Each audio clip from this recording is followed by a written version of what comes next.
It's Mastermind. Tonight, 4 more contenders are about to take the toughest test on television. First, Neil Phillips, an accountant from Kettering, on one of the great chroniclers of British working-class life. Stephanie McCann, a data technician from Hartlepool, answers questions on the most famous village in Wales. Jim Crompton, a retired Baptist minister from Rainham, tackles a classic period of British motorcycles. And Chris Soughton, a teacher from London, answers questions on the home of English cricket. 4 contenders, 2 rounds of questions, 1 aim: to become the nation's mastermind.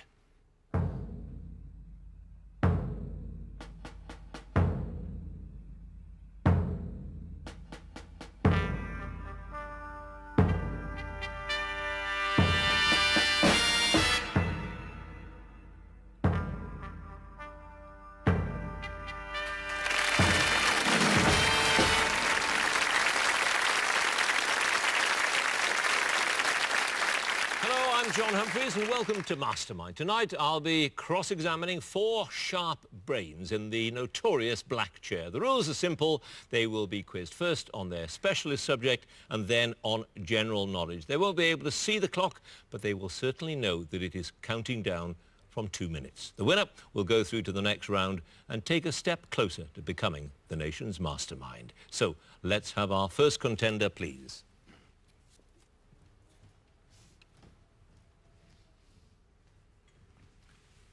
And your name is? Neil Phillips. Your occupation? Accountant. And your chosen subject? The novels of Stan Barstow. Stan Barstow is from Yorkshire, came to prominence in the late 50s, early 60s with his first novel, which is called A Kind of Loving, which was a big success at that time. The novels are written in an earthy style that is fairly easy to read, and they do draw you in, and the characters are very well presented, good and bad within every character. The books are very absorbing. If people listening to these questions that are coming up are interested enough to dig out some of his books, then that'd be a good thing, because I think you'd enjoy them. The novels of Stan Barstow, 2 minutes starting now. Which fictional town, said to be firmly based on Dewsbury, though rather bigger, is the setting for Stan Barstow's novel A Kind of Loving? Cressley. Correct. The Watchers on the Shore begins in the midst of which global political crisis of the early 60s? The Cuban Missile Crisis. Correct. At which fortnightly gathering does Andrea Warner meet Philip Hart for the first time in A Raging Calm? Cressley Film Society. Yes. What bad news is contained in the letter that the Prendergast neighbour asks Joby to read? The death of the neighbour's granddaughter, Cynthia. Yes. Which character incorrectly predicts that he and his wife are going to have a cushy little war? Walter and Ella. Walter Lindley, yes. What's the title of Wilf Cotton's short story about pit workers that's broadcast by the BBC at the beginning of Ask Me Tomorrow?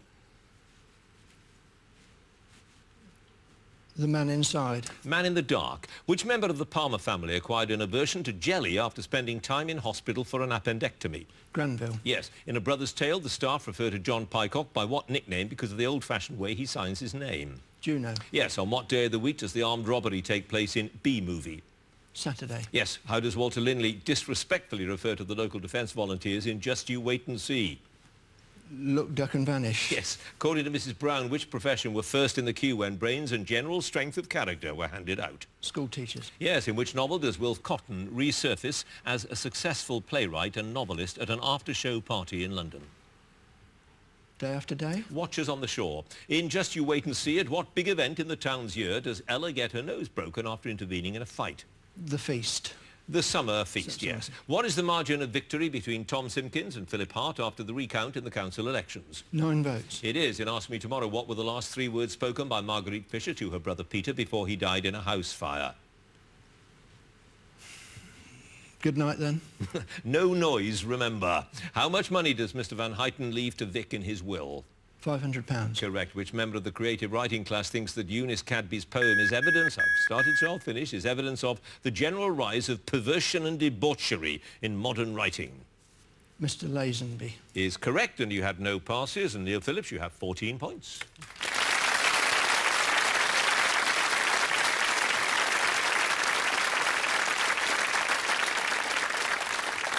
And our next contender, please.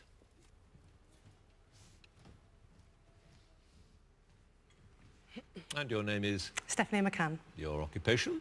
Data technician. And your specialist subject? The history of Portmeirion. Portmeirion is a village in North Wales and was built and conceived by Sir Clough William Ellis. He was inspired to do this by a trip to Portofino in northern Italy and started building the village from 1925 onwards. As a teenager, I had family that moved into the area, and as we used to go and visit them, we also used to go and visit Portmeirion. It's set on a peninsula with a lovely beach and bay. It's just a very beautiful place to go and visit. Portmeirion has had a few films and television series recorded there, but it's most famous for The Prisoner, which was filmed there 1966 to 1967. The history of Portmeirion in 2 minutes, starting now. The site on which Portmeirion was built was known by what name, meaning icy mouth, when it was purchased by Williams Ellis in 1925? ABR. Correct. Who is commemorated in the astrolabe incorporated in the south terrace of the cottage, known as Angel? Pass. What was the name of Williams Ellis's wrecked ketch that was rebuilt in stone and can now be found at the quayside? Can we repeat the question, please? What was the name of Williams Ellis's wrecked ketch that was rebuilt in stone and can now be found at the quayside? Observatory Tower. Les Amis Réunis. Which items were retrieved from the Bell Fort on the Menai Strait? They now adorn the battery and account for its name. Miniature cannons. 2 cannons, yes. The bandstand loggia was constructed in 1961 to house and disguise what practical structure? Pass. During the filming of The Prisoner, Patrick McGowan stayed in which fisherman's cottage that was there before Williams Ellis acquired Portmeirion? White horses. Yes. What was installed at the top of the observatory tower, having supposedly been retrieved from a German U-boat? Camera obscura. Correct. By what name is the town hall also known? Probably because of its vast painted ceiling. Hercules Hall. Yes, but the pillars that form the Bristol colonnade once stood in front of the bathhouse of which home before being retrieved by Williams Ellis? Pass. What ornament is on the apex of the main tower of Government House? Astrolabe. A seagull. For which artist did Williams Ellis build a studio at the top of Chantry, although he never actually moved into it? Pass. A 19th century pine figurehead was stolen in 1983 and recovered in 1996 when it appeared in the pages of Country Life. What had originally stood under it? A petrol pump. Yes, which German-born painter contributed numerous murals to buildings around Portmeirion, including one under the deep arch of the gatehouse? Hans Feyerbusch. Correct. The Gloriette takes its name from a building at the grounds of which palace near Vienna? Nurki. Schönbrunn Palace. Portmeirion was presented with a gift from the crew of The End of the Sixth Happiness, a film that was shot in the nearby countryside. What was the gift? A Buddha. Yes. What supports the copper crown that surmounts the lantern on top of the town hall? Pass. Which building did Williams Ellis describe as that black weatherboarded thing looking rather Norwegian? Battery House. The Toll House. You had 5 passes. A pig boiler supports the copper crown. Augustus John was the artist who built his studio at the top of Chantry. Arnos Court was the home in front of which the pillars stood. It was William Willett who was commemorated in the astrolabe. And an electricity substation was disguised by the bandstand loggia. 5 passes, Stephanie McCann. You have 8 points.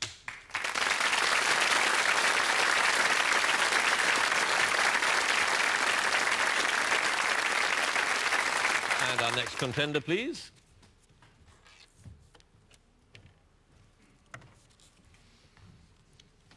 And your name is? Jim Crompton. Your occupation? Retired Baptist minister. And your chosen subject? British motorcycles of the 1950s.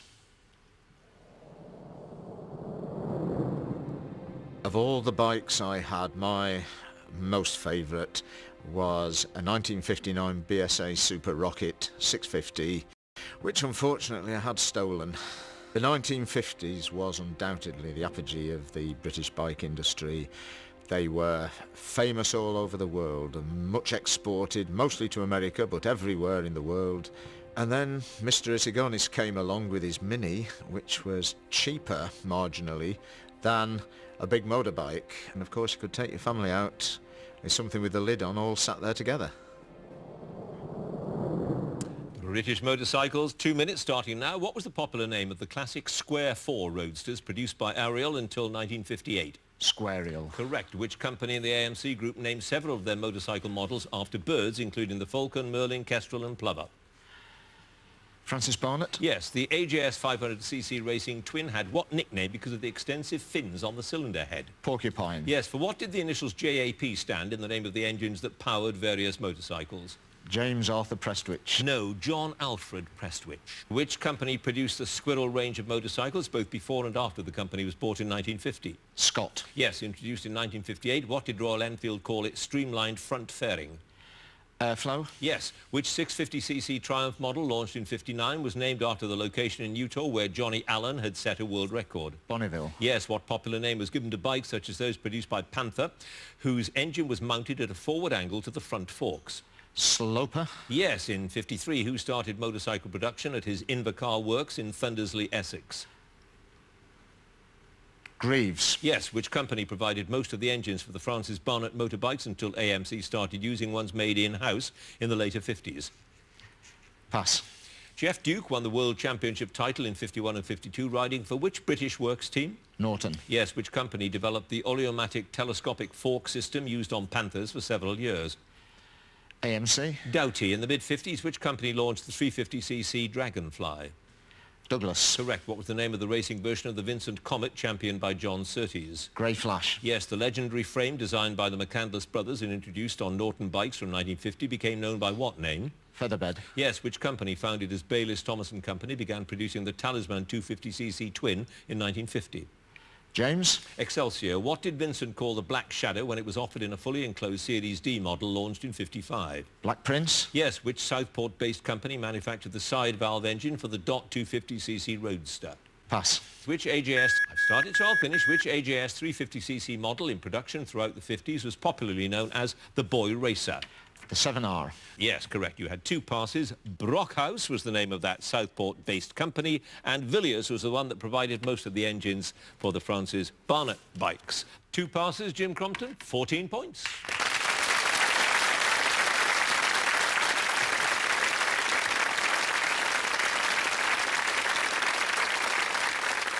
And our final contender, please.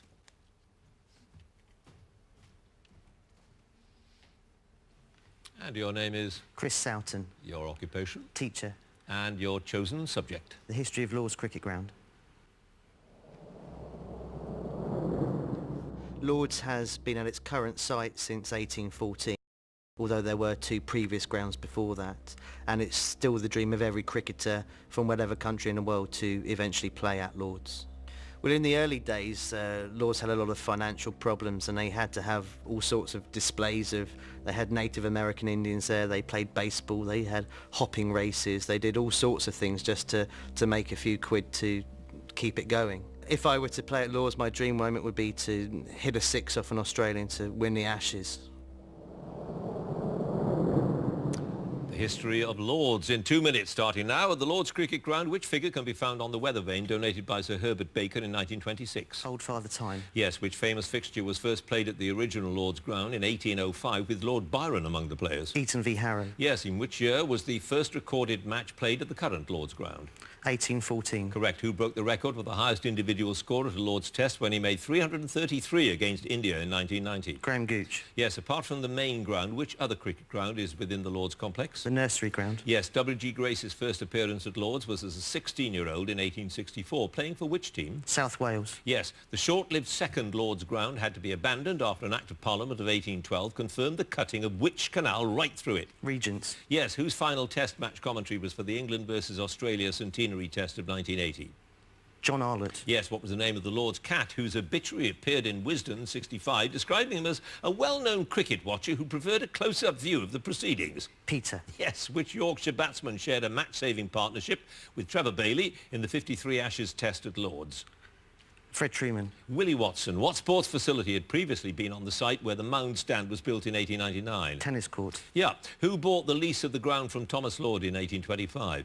William Ward. Correct. George Summers was playing for which team at Lord's in 1870 when he was hit on the head by a ball and died a few days later? Cambridge. Nottinghamshire. In a test in 1960, which South African bowler got the first hat-trick at Lord's but was also called for throwing 11 times by umpire Frank Lee? George Griffin. Yes. England were playing against Australia in the first test match to be broadcast on television. In what year was this?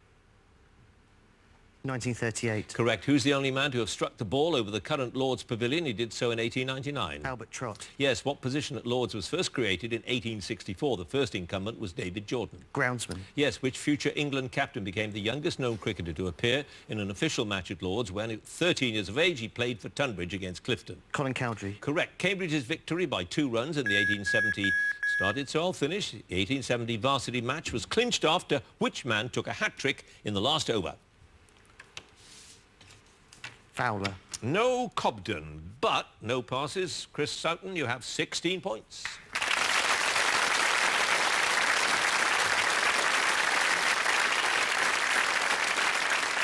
So that's the end of the first round. Let's have a look at the scores. 4th place with 8 points, Stephanie McCann. Joint 2nd place, 14 points apiece, Neil Phillips and Jim Crompton. In the lead, 16 points, Chris Sutton.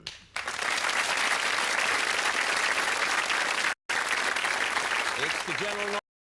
Now, of course, and if there's a tie at the end of it, then the number of passes get taken into account, and the person with the fewer passes will be the winner. If they're tied on passes as well, then there will be a tie-break. And this year, the 6 highest-scoring runners-up will also claim a place in the semi-finals. So let's get on with it and ask Stephanie McCann to join us again, if you would, please. And you start this round with 8 points with your knowledge of Port Marion. Let's see how you do with your general knowledge. 2 minutes starting now. Which murderous duo were played in a 1967 film by Warren Beatty and Faye Dunaway? Bonnie and Clyde. Yes. Who equalled Bjorn Borg's record of 5 Wimbledon titles in a row when he beat Rafael Nadal in 5 sets in 2007? Federer. Yes. In December 1997, which girl group became the first act to have their first 6 releases reach #1 in the singles charts? Spice Girls. Yes, between 1841 and 1848, the engineer Jesse Hartley supervised the building of which dock in Liverpool, now a major tourist attraction, including one of the Tate Galleries? Merseyside. The Albert Dock. Who stars as the youthful Queen in the 2009 film The Young Victoria? Emily Blunt. Yes, Janet Jagan, who died in 2009, served as the president of which African country between 1997 and 99? Ghana. Guyana. What adjective means of or relating to the liver? Pass. The Lulworth skipper, named after the Dorset Cove where it was discovered in 1832, is a species of what insect? Pass. Painted between 1510 and 1511, the School of Athens, which shows ancient philosophers led by Plato and Aristotle, is a work by which Renaissance artist? Titan. Raphael. The romantic difficulties of a young peasant woman called Marinka are the subject of which opera by Smetana? Pass. Who, as the Home Secretary, created the Metropolitan Police Force in 1829? Robert Peel. Yes. Which Irish golfer retained his Open Championship at Royal Birkdale in 2008, in spite of the bad weather? Patrick Carrington. Yes. What breed of dog